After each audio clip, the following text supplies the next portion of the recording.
Claire's had a difficult evening. Take care of her.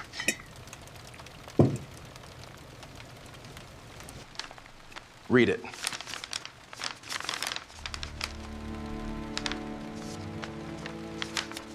How long has she been advising you? 6 months. 14. "Don't move," Nathaniel said, and Evelyn stopped with one hand resting on the back of the chair she had occupied at every anniversary dinner for the past 8 years. Rain blurred Manhattan beyond the 57th floor windows of Whitmore House. Candlelight trembled over crystal and white linen, and Claire Beaumont sat where Evelyn should have been sitting, her champagne untouched, and her expression composed enough to suggest that surprise belonged only to one person in the room. Evelyn had expected dinner with her husband. Perhaps another evening spent pretending his late meetings and careful silences did not mean what she increasingly feared they meant. Yet the table had been set for 3 before she arrived. Nathaniel stood beside Claire with the same controlled posture he used when investors became nervous, then nodded toward the bottle chilling in silver and said, "Claire has had a difficult evening, so please take care of our guest." Claire immediately murmured that she could pour her own drink, but Evelyn saw Nathaniel's shoulders loosen when she reached for the bottle, as though obedience had already settled whatever argument he had rehearsed before she entered. Instead of pouring, Evelyn placed the bottle gently on the table, took the only remaining chair, and noticed Nathaniel's face change when she asked, "What exactly did you invite me here to agree to?" For several seconds, nobody answered, although Evelyn understood the silence better than she once would have, because Nathaniel had always used silence to make other people fill it with concessions. Years earlier, when Whitmore House had been losing loyal guests, despite spending millions on renovations, he had brought financial reports home and asked Evelyn what the company was missing, and she had answered because she loved him, not because she considered herself an unpaid consultant. She had told him that wealthy travelers remembered whether a housekeeper knew their child's name, whether a returning widow was placed away from honeymoon suites, whether a server approached from the side that did not interrupt conversation, and Nathaniel had listened with an intensity that once felt like respect. Many of those ideas eventually became part of what magazines called the Whitmore instinct, a phrase Evelyn had laughed about before she understood how easily affection could hide the question of authorship. Tonight, however, 3 folded napkins, 3 water glasses, and 3 printed menus told her something Nathaniel had not yet said aloud. Claire had not interrupted their anniversary, because Claire had been expected.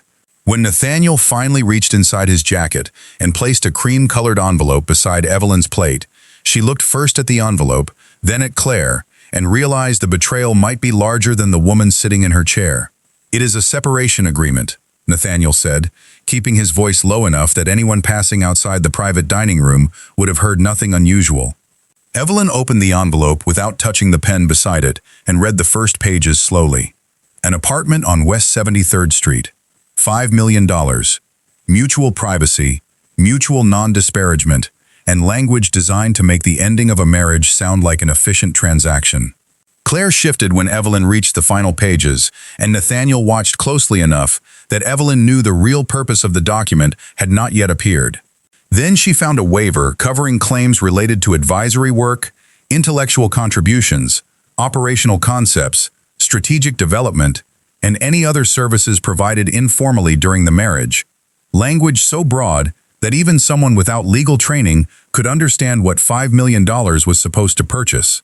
Evelyn read the paragraph twice, remembering notebooks filled at kitchen counters, emails sent at midnight, and presentations Nathaniel had carried into rooms where nobody thought to ask who had challenged the first draft. "You didn't bring me here to leave me," she said quietly. And when Nathaniel replied that she was dramatizing a standard agreement, Evelyn pushed the pages toward him and said, "You brought me here because you're afraid of what I might remember once I'm no longer your wife." Claire's expression changed before Nathaniel's did, which told Evelyn that not everyone at the table understood the same plan. Nathaniel said Claire was advising Whitmore on the Halcyon acquisition and had nothing to do with the agreement, then claimed they had worked together for 6 months, but Claire corrected him automatically with a quiet 14, before stopping as though she had stepped through a floor she had not known was thin.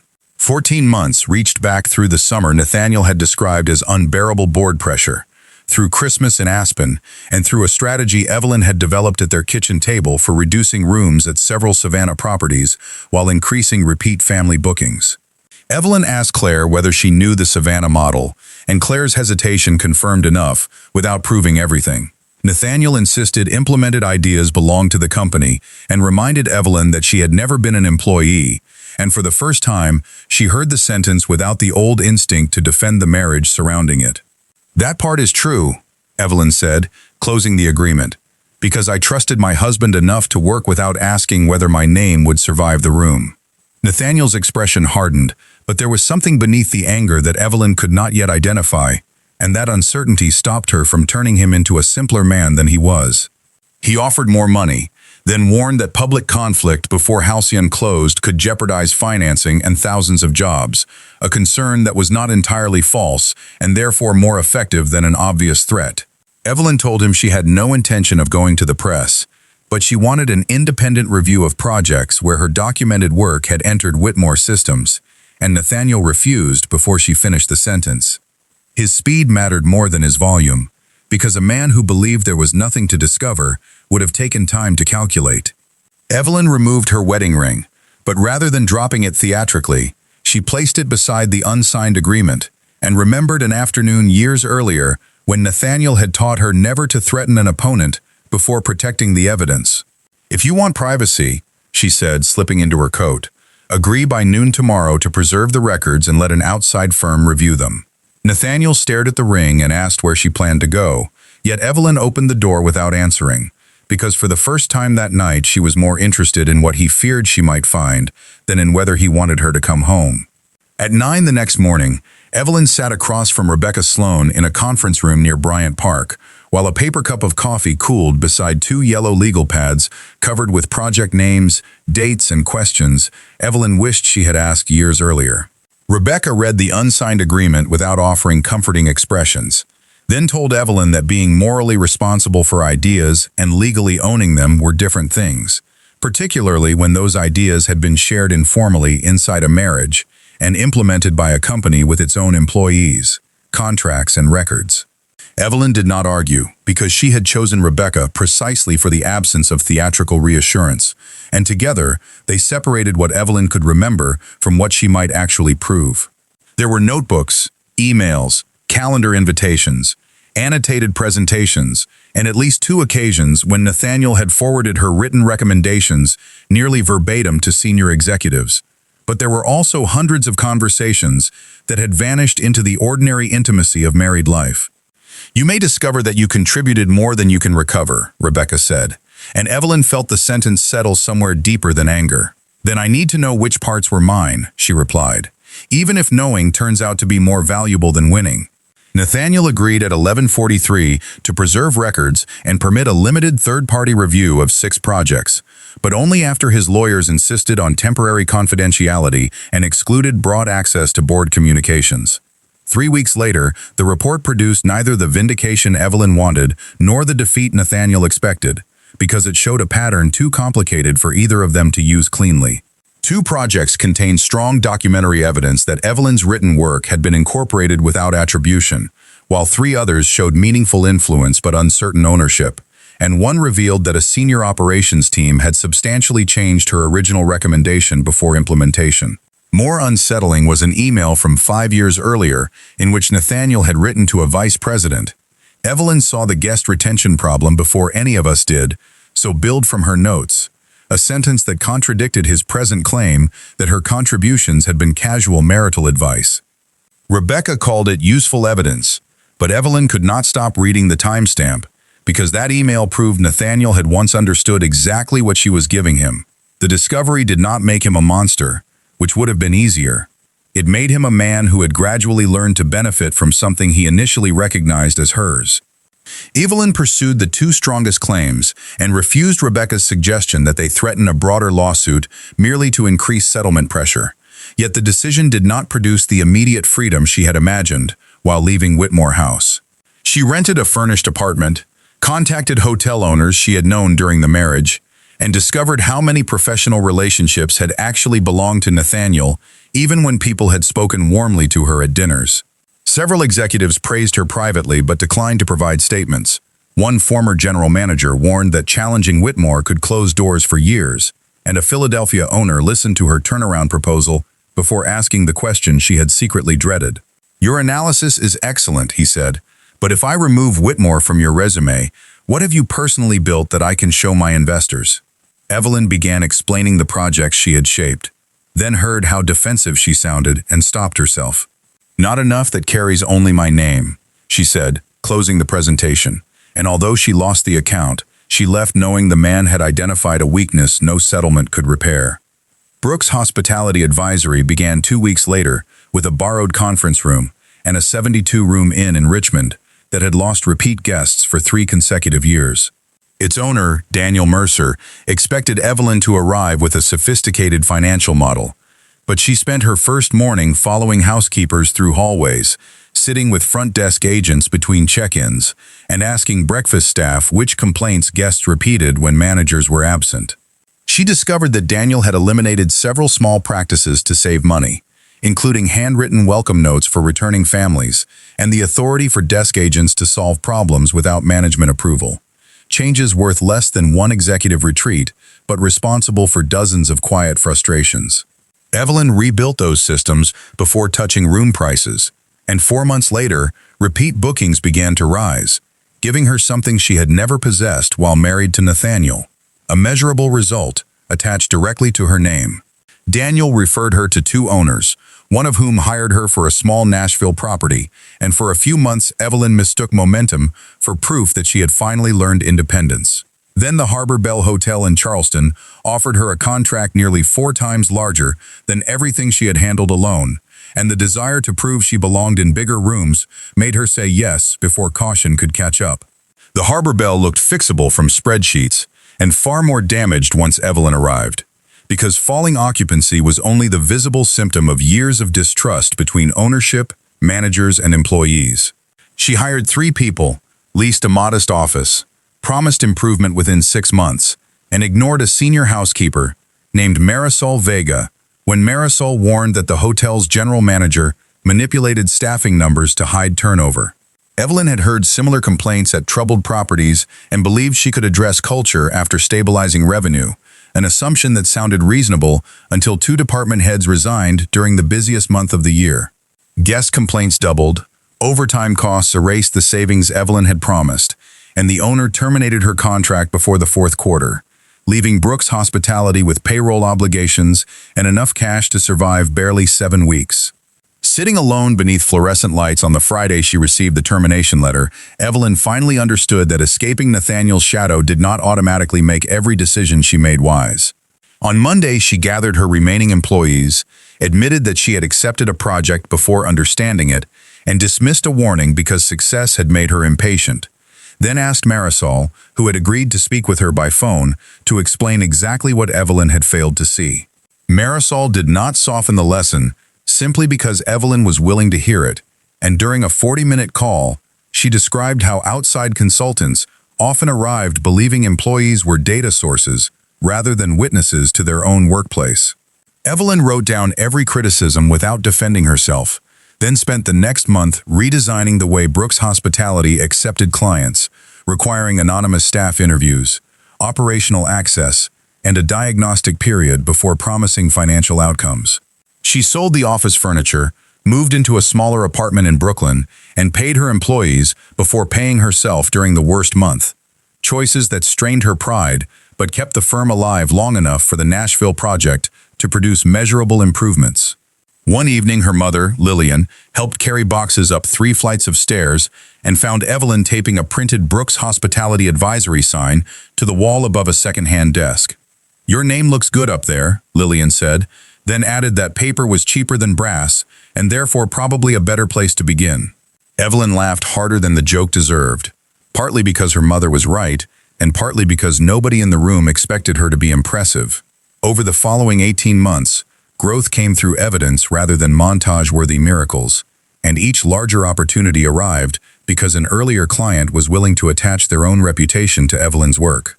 Daniel introduced her to a regional lender evaluating distressed independent hotels. The Nashville owner referred her to a Baltimore group struggling with employee turnover, and Marisol eventually joined Brooks Hospitality as director of operations after telling Evelyn that an apology mattered less than whether the mistake changed the system. Together, they created a turnaround model that linked guest retention to employee stability, then published anonymized case results in an industry journal whose editor had initially rejected Evelyn's first submission for sounding too much like consulting promotion. The second version used harder numbers, acknowledged one failed intervention, and attracted the attention of Adrian Cole at North Star Capital, who invited Evelyn to review a Providence property before trusting her with anything larger. She disagreed with his investment team twice during that first assignment, and proved correct once, incorrect once, which Adrian later told her was more reassuring than a consultant who claimed perfect judgment. By the time North Star began considering an acquisition of Meridian House Group, 7 respected luxury hotels with exceptional service and weak financial discipline, Evelyn had 2 years of documented results, one public failure she no longer hid, and enough credibility that Adrian asked her to lead operational diligence. The divorce had been finalized months earlier, and the 2 strongest intellectual property claims ended in a confidential settlement that was meaningful, but nowhere near the fortune gossip sites would later invent. Evelyn placed most of the money into an employee profit-sharing reserve, not because generosity made her virtuous, but because she had learned how quickly a company could build its mythology around the person whose name appeared on the door. Nathaniel, meanwhile, completed the Halcyon acquisition and initially appeared to prove every warning about him exaggerated, because revenue increased during the first 2 quarters and financial press praised the scale of the deal. Problems surfaced later when regional managers began resigning, guest satisfaction scores slipped, and standardized labor targets damaged several properties whose service depended on long-tenured local staff. Claire remained involved both professionally and personally, but people who still spoke to Evelyn occasionally mentioned that Claire had begun opposing Nathaniel in meetings rather than smoothing his decisions. Evelyn tried not to collect those details because monitoring the decline of a former spouse was merely another way to stay married to him. 6 months into Meridian diligence, Evelyn discovered that Whitmore Hospitality had submitted the strongest acquisition offer, a fact Adrian mentioned cautiously because he knew enough of her history to expect either anger or withdrawal. Evelyn asked instead for the same data package provided to the other bidders, reviewed Whitmore's financing structure, and found something more troubling than Nathaniel's presence. His integration model would likely improve short-term margins while destroying the decentralized service culture responsible for Meridian's unusually high repeat guest rate. She prepared an analysis that challenged the labor assumptions without recommending Whitmore's elimination, although Marisol questioned whether Evelyn was being too careful because she feared appearing vindictive. If another bidder had submitted this model, would you still give them a chance to revise it? Marisol asked. Evelyn looked at the numbers for a long time before admitting she would, which settled the professional question but not the personal one. 3 weeks later, Nathaniel entered North Star's boardroom and stopped when he saw Evelyn seated beside Adrian with strategic advisor printed beneath her name. She gestured toward the empty chair across from her and said, "Please have a seat," then watched him hesitate just long enough for both of them to remember another room. Nathaniel recovered quickly and presented a $480 million offer supported by financing stronger than every competing bid, but Evelyn challenged the savings assumptions before his second executive finished speaking. She pointed out that Whitmore planned to eliminate local positions associated with Meridian's 41% repeat guest rate, while comparable Whitmore properties were retaining fewer than 30% of repeat guests, and Nathaniel responded that acquisition decisions could not be built around sentiment. "I agree," Evelyn said, keeping her voice even, "which is why I'm talking about customer behavior, employee tenure, and replacement costs rather than sentiment." The correction landed harder than anger because it left Nathaniel nowhere to hide behind their history, yet Evelyn also acknowledged where Whitmore's distribution network and financing would genuinely strengthen Meridian. After 90 minutes, Adrian called a recess, Nathaniel's executives left, and Nathaniel remained by the window until Evelyn closed her laptop. "You were good in there," he said, almost reluctantly, and Evelyn answered, "I know," because she no longer needed the sharper line she once imagined delivering. Nathaniel looked as though the missing accusation unsettled him more than hostility would have, then told her Claire had ended their relationship several months earlier. Evelyn asked why he thought she needed to know, and after a long pause, Nathaniel admitted he was not sure, which was the first unpolished answer she had heard from him in years.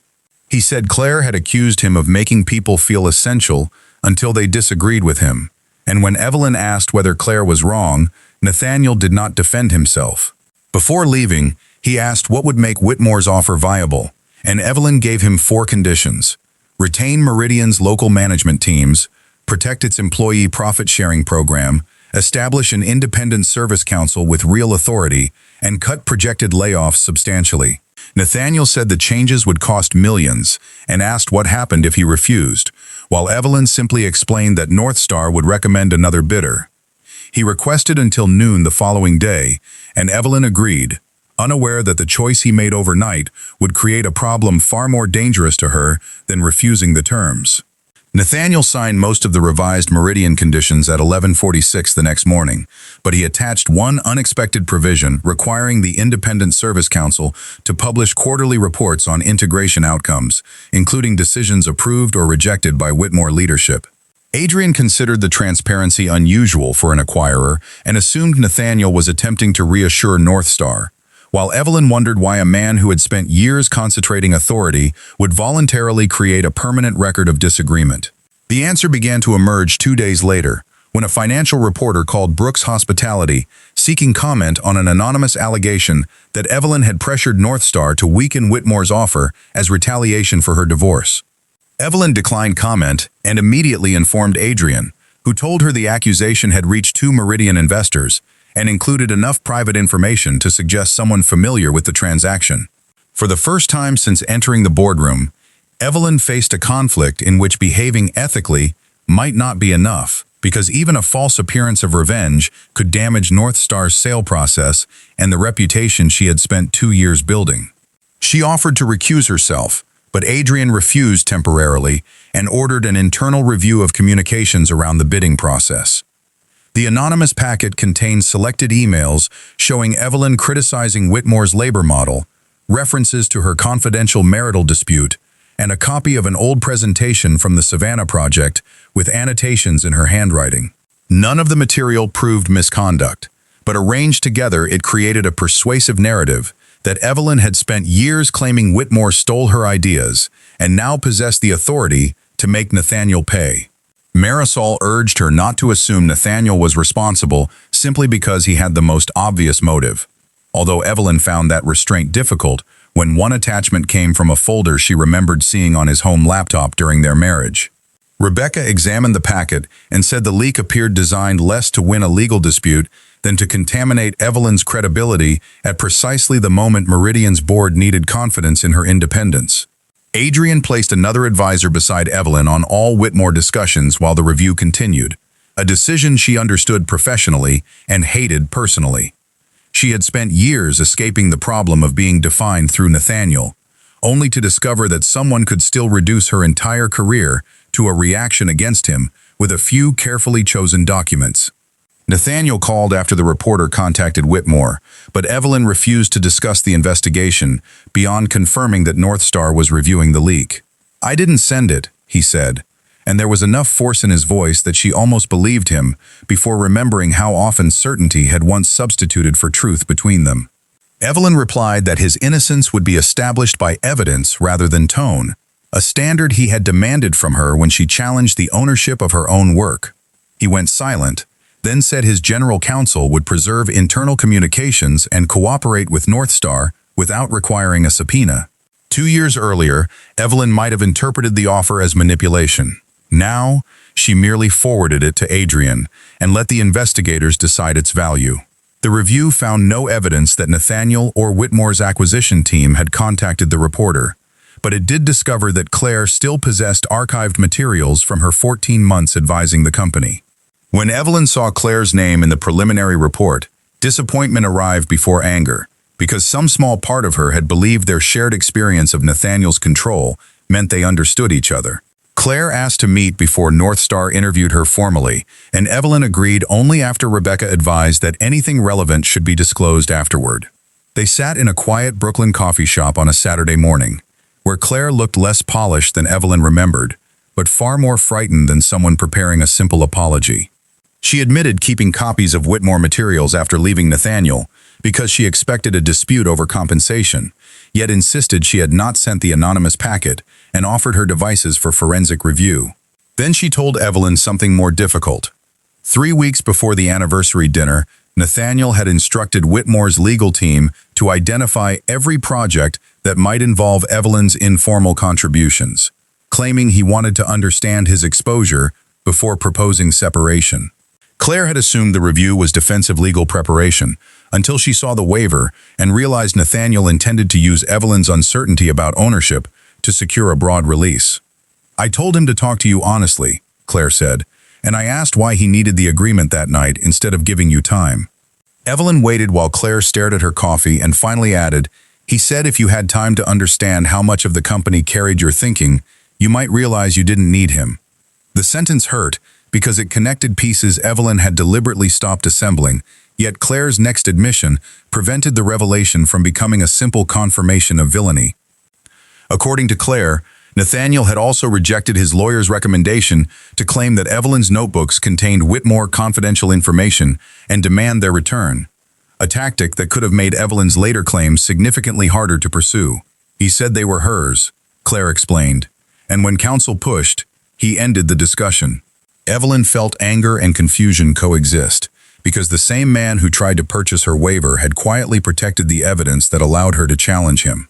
Claire said that contradiction was one reason she stayed longer than she should have, always believing the better version of Nathaniel would eventually defeat the controlling one. "It didn't," she said, "and eventually I understood that occasional restraint doesn't cancel repeated harm." Evelyn recognized the lesson, because it applied not only to Nathaniel, but to the marriage she herself had defended for years. The forensic review cleared Claire of sending the packet, and 2 days later, investigators traced the leak to Martin Hale, Whitmore Hospitality's former chief operating officer, who had recently learned that Nathaniel planned an independent review of historical credit and compensation practices. Martin had benefited from several initiatives originating partly in Evelyn's work, had been publicly associated with the company's turnaround, and feared that a formal attribution review would damage his reputation before he joined another hospitality group. He had leaked the documents hoping Meridian's controversy would force Nathaniel to abandon the review and make Evelyn appear personally motivated if she continued pressing questions of authorship. The discovery cleared Evelyn but created a harder decision, because exposing Martin publicly would also reveal confidential details from her marriage and potentially destabilize Meridian negotiations. Adrian recommended a narrow legal response and private disclosure to investors, while Rebecca agreed that Evelyn's professional reputation could be restored without turning the leak into entertainment. Evelyn accepted, even though part of her wanted the satisfaction of watching a public lie collapse, because she had begun to understand that vindication could become another appetite no success would ever completely feed. Nathaniel learned who was responsible through his lawyers, and immediately wanted Martin sued publicly, a reaction so familiar that Evelyn almost smiled when Adrian told her. Yet the next morning, Nathaniel reversed course and accepted the limited response favored by North Star, despite knowing it would allow rumors about him and Evelyn to linger longer than an aggressive public case might. When Adrian asked what changed his mind, Nathaniel reportedly said, "Meridian employees should not become collateral damage in a fight designed to protect his pride." Evelyn did not treat that single decision as redemption, because one corrected instinct could not erase years of control. But neither did she pretend it meant nothing. The Meridian board approved Whitmore as preferred bidder under the revised protections, and Evelyn expected the personal chapter to close there. Instead, several weeks later, Nathaniel announced an internal historical review of major Whitmore initiatives and asked an outside governance firm, rather than his own executives, to determine whose work had been credited, omitted, or absorbed into the company's mythology. The announcement irritated Whitmore's board, unsettled former executives, and immediately created consequences Nathaniel could not control, which was precisely why Evelyn took it more seriously than a private apology. Several directors warned that revisiting old attribution questions could encourage compensation claims. Martin threatened litigation through his new employer, and financial reporters began questioning the popular story of Nathaniel as the singular architect of Whitmore Hospitality's modern success. Nathaniel could have limited the review to a few symbolic corrections, but the outside firm interviewed former employees, examined archived drafts, and identified more than 20 people whose contributions had been minimized or folded into senior leadership credit. Evelyn was among them, though not always in the ways she expected. One initiative she had long considered primarily hers, turned out to contain substantial work from a regional director she barely remembered, while another strategy attributed publicly to Martin could be traced directly to Evelyn's handwritten analysis. The findings complicated her personal mythology alongside Nathaniel's, reminding her that being erased did not mean she had never participated in systems that erased others. When Brooks Hospitality prepared its own history page after receiving publicity from the review, Evelyn asked Marisol to audit every project description before publication. Nathaniel's first significant relapse came quietly during Meridian integration, when a regional president rejected a cost-cutting recommendation and Nathaniel attempted to reverse the decision through a private executive call rather than the independent service council he had agreed to create. The council documented the intervention in its quarterly report, exactly as his added transparency provision required, and Meridian managers pushed back before the decision could be implemented. Evelyn read the report expecting either an excuse or an effort to remove the council's authority, because that was the Nathaniel she knew best. Instead, he sent a written acknowledgement that he had bypassed the agreed process, withdrew his directive, and asked the council to review the savings proposal publicly. The incident mattered more to Evelyn than the polished leadership announcement because change that never encountered temptation proved almost nothing. Nathaniel had reverted under pressure, been caught by a system he himself had strengthened, and chosen embarrassment over dismantling the system. Months passed without contact between them, while Brooks Hospitality expanded cautiously enough that Evelyn sometimes frustrated employees who remembered how quickly competitors were growing. She declined 2 acquisitions because due diligence showed unstable management cultures, accepted one Baltimore property whose financial problems were severe but repairable, and spent nearly a year preparing for the first hotel that would operate under the Brooks name rather than merely hire her advisory firm. Investors wanted a sleek luxury concept aimed at affluent travelers, but Evelyn insisted that Brooks House Baltimore should serve the neighborhood as well as visitors, using local vendors, preserving long-tenured staff, and opening meeting spaces to community organizations during low-demand periods. The plan reduced projected margins enough to trigger tense negotiations with her own board, and for several weeks, Evelyn heard echoes of Nathaniel whenever she felt tempted to treat disagreement as disloyalty. Marisol challenged her publicly during one meeting, arguing that Evelyn's staffing model underestimated opening season pressure, and Evelyn felt the old defensive heat before remembering Harbor Bell. She asked Marisol to finish, revise the model, and later realized that the freedom she had fought for meant very little if people working beside her were afraid to use theirs. One winter afternoon, Evelyn passed Whitmore House after a meeting and noticed that the brass plaque outside the private dining room had been replaced. The old inscription, "A Whitmore Vision," was gone, and a larger plaque listed 12 members of the original redesign team, including Evelyn, 2 former managers, a lighting consultant, and several operations employees whose names she had never seen displayed publicly. She stood long enough to read every name, then discovered with some embarrassment that seeing her own did not produce the overwhelming triumph she once imagined. It felt right, and the rightness was quieter than revenge, almost ordinary, as though the building had finally corrected a spelling mistake. That evening, Nathaniel emailed her a link to the revised corporate archive and wrote only that the record should have been accurate years earlier. Evelyn closed the message without replying, because she understood that apology and access were separate currencies, and he was not entitled to exchange one for the other. 3 months later, Nathaniel asked Rebecca to forward a request for 20 minutes with Evelyn, adding that he would understand if she declined.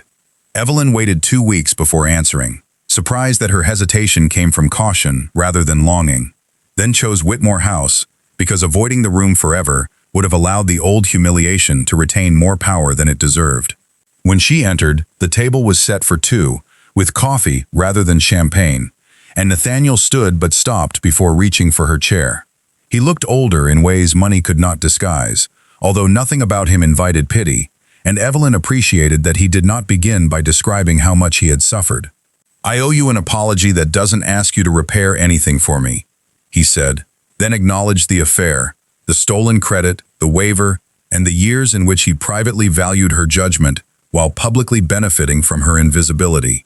He did not blame Claire, the board, his lawyers, or fear, although he admitted fear had shaped more of his behavior than ambition ever had. Evelyn asked why he had protected her notebooks while trying to make her sign away the claims connected to them, because the contradiction had remained with her since Claire revealed it. Nathaniel looked toward the rain beyond the windows and said he had spent years drawing lines he could tolerate crossing, preserving just enough evidence of his decency to avoid admitting what his larger choices meant. Taking the notebooks would have felt unmistakably like theft, he explained, while allowing the company to absorb ideas shared within their marriage had been easier to rename as partnership, and the distinction embarrassed him now because it existed mainly to protect his self-image. "I kept wanting to believe there was a version of this where I wasn't the man you thought I was that night," he said. Evelyn told him she had eventually stopped needing him to fit either category, villain or misunderstood husband, because both simplified a marriage built from genuine love, genuine companionship, cowardice, entitlement, and harm. Nathaniel nodded, without asking which part she remembered most. "I forgive you," Evelyn said, after a silence long enough to make the words feel considered rather than ceremonial, and Nathaniel's eyes lifted before she continued. "But forgiveness is not restoration, and I don't want you to mistake my peace for an invitation to rebuild what we had." Years earlier, he would have negotiated with the sentence, identifying exceptions, appealing to history, or asking what conditions might change the answer, but now he simply said he understood. Evelyn believed him, not because his voice sounded sincere, but because the past year had shown that he was learning to accept limits he could not purchase or outmaneuver. She told him that leaving had not made her instantly strong, that she had failed at Harbor Bell, misjudged people, nearly lost her company, and sometimes used independence as another performance she thought she had to perfect. Nathaniel listened without turning her struggle into evidence that she should have stayed, which might have been the clearest apology he could offer. When their 20 minutes became 23, Evelyn stood, thanked him for the coffee, and walked out of the room without leaving anything behind. Brooks House, Baltimore opened 11 months later, in a restored building 6 blocks from the neighborhood where Evelyn had grown up, though the road to opening included a delayed construction permit, a lender who threatened to withdraw after costs rose, and an argument that nearly ended her partnership with Adrian. The final hotel was smaller than the concept investors had first imagined, and more expensive to operate than certain competitors, but it opened with experienced staff, profit sharing in place, and a policy requiring major project credits to identify the teams responsible, rather than only executives. Evelyn resisted putting her portrait in the lobby and lost that argument when employees insisted guests should know the founder, yet she negotiated the photograph down to a modest frame beside a wall displaying dozens of staff names. On opening morning, Marisol handed her the first guest satisfaction report even though it contained too little data to mean anything, and they laughed at how desperately both of them wanted numbers to confirm a future that had barely begun. Evelyn had once believed arriving meant finally reaching a place where uncertainty ended. Building something of her own taught her that uncertainty merely became honest. The opening dinner filled the restored ballroom with investors, housekeepers, engineers, neighborhood restaurant owners, managers, relatives, and employees whose contributions appeared beside their names in the printed program. Evelyn moved between tables correcting small problems because ownership had not cured her instinct to notice when a light was too bright or service interrupted a conversation. But she no longer assumed noticing meant she alone knew the answer. Near the head of a walnut table, a young server asked whether the empty chair beside Evelyn should remain open because several guests were waiting for seats. Evelyn checked the time and said her mother was coming from Atlanta after a delayed flight, so the chair should stay exactly where it was. The server smiled and placed a water glass beside the empty setting, an ordinary gesture that carried no symbolic weight, until Evelyn realized she was thinking about another chair, another dinner, and the woman who had once believed refusing to move was the same as becoming free. She smiled at the memory, not because the humiliation had become harmless, but because it no longer controlled the meaning of the room she occupied. Lillian arrived 20 minutes late, apologizing to everyone within hearing distance and refusing 3 offers to carry her coat before Evelyn crossed the ballroom to meet her. She touched the hotel program, then the small brass lettering near the entrance that read Brooks House, Baltimore, and asked whether Evelyn ever imagined seeing their family name on a building like this. Evelyn almost said yes, because success stories sounded cleaner when destiny could be discovered backward, but she remembered the furnished apartment, the failed Philadelphia pitch, 7 weeks of payroll, and the Friday night at Harbor Bell when she had wondered whether she had confused being overlooked with being exceptional. "No," she admitted. "For a long time I was just trying to prove somebody had underestimated me." Lillian took her hand and asked what she was trying to prove now, and Evelyn looked around the ballroom before saying, "Nothing tonight." Nathaniel did not attend, although he sent no dramatic gift, no flowers large enough to force explanation, and no message designed to place himself discreetly inside Evelyn's achievement.